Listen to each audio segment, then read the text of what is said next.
आजचा दिवस हा सुपर संडे मानला जातोय। प्रचारासाठी अत्यंत महत्त्वाचा आहे। त्याचमुळे उपमुख्यमंत्री अजित पवार हे आज विधानसभा निवडणुकीच्या पार्श्वभूमीवर बारामती तालुक्यामध्ये प्रचार सभा घेत आहेत। याच दरम्यान ढाकळे इथं एका कार्यकर्त्यानं दादा आमच्या भागात कचरा डेपो होतोय असं सांगितलं, पण याची या कार्यकर्त्याला संपूर्ण माहिती नव्हती। अजितदादांनी यावेळेस खास त्यांच्या शैलीमध्ये कार्यकर्त्याची फिरकी घेतली।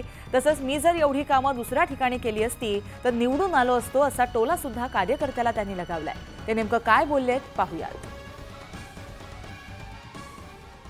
कुठं कचरा डेपो कोडेपोटी साईडला इकडे तिथं कचरा पडायला लागला पण ती मंजूर झालं पाठीमागे।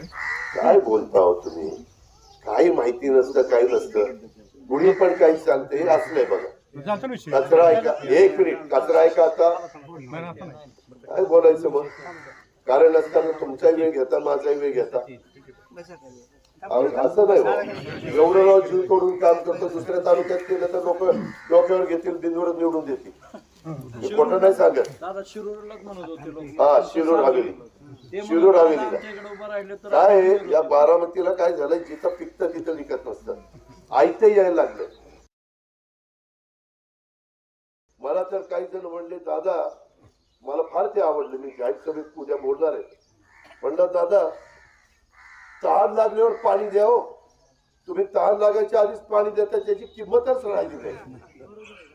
तहान लागायच्या आधी तुम्ही पाणी देताय, रस्ता न सांगता होतोय, पिण्याच्या पाण्याच्या योजना 1000 कोटीची कामं बारामतीत चालली, न सांगता होत आहेत ना। आज 350 कोटीचा तो रस्ता, दुसरा 350, एक तालुक्यातला असा गेला, एक तालुक्यातला असा गेला। 4 कोटी 8 लाख खामगाववाडीला असेल।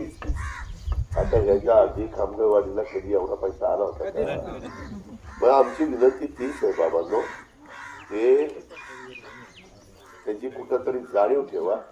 आजूबाजूच्या पाहुण्यारावळ्याकडे गेलं की त्या तालुक्यात बघा काय परिस्थिती, काय चाललंय, कसे रस्ते, काय सुधारणा होत आहेत, किती पैसे विकासाला मिळत आहेत। पाहुण्याकडे गेले की तुम्ही सुखी आहे, आम्हाला म्हणजे तसं नाही, दादा आमचा कामाचाच माणूस। हा, कामाचा माणूस आहे, फक्त बटणं कुठली दाबायची ती आहे। आता कामाचा माणूस समजून म्हणायचं रे घड्याळाला बंद घड्याळाला बंद करायची नाही रे, जायची